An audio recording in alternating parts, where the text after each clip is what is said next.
Welcome to MidWeek Moments. I'm Steven Wright, Senior Pastor of Dahlonega Baptist Church. I hope you're enjoying this picturesque week in the mountains of Northeast Georgia. The weather doesn't get much better than this.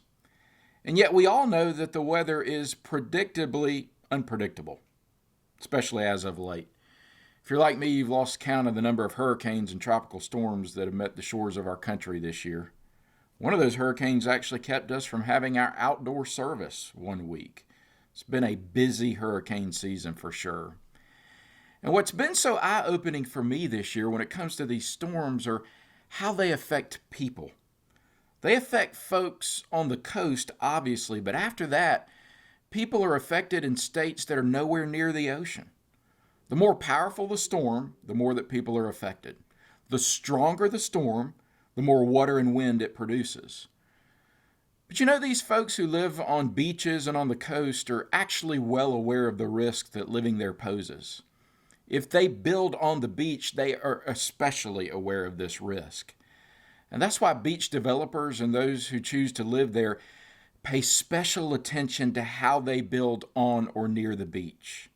They pay special attention to the foundation of their homes and hotels, because they know that whatever they build will have to be able to withstand a storm of powerful proportion. And they also know the way they build it will mean all the difference in the world. How high they build, along with the foundation that they use, are both critical.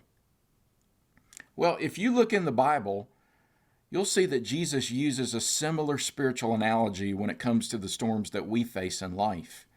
Storms like COVID-19. He likens himself and the salvation that he brings to a spiritual foundation that will enable us to endure when the strong winds and rains of life come our way.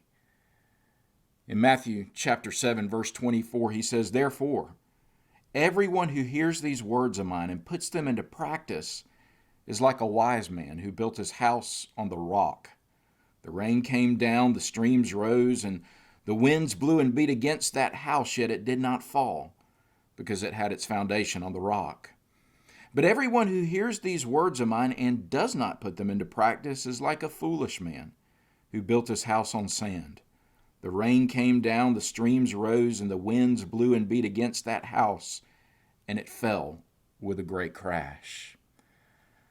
Let me ask, have you allowed the promises of Jesus to provide you with a foundation that will last? One that will endure eternally? Is this foundation helping you during this indefinite period of time we're calling COVID-19? Because there's a lot of wind out there for sure right now. There's a lot of rain. But if we allow our lives to remain bolted to the foundation of Jesus Christ, we can rest assured that the storm of this pandemic will not ultimately get the best of us. Have you allowed Jesus to be the foundation of your life? If you have, do you know someone who needs this foundation? Do you know someone who can benefit from the good news that this foundation is available? Why not tell them this week? Why not shine the light of Jesus' love and grace into the very eye of this storm we're calling COVID-19? Because we may just find that by doing so, the darkness that COVID-19 is causing isn't so dark anymore. That the light of Christ is able to powerfully overcome it. Thanks for joining us for these midweek moments. May the rest of your week be spent with the assurance that the foundation of your life is secure because of Jesus' completed work for you, his work that has saved your soul. God bless you.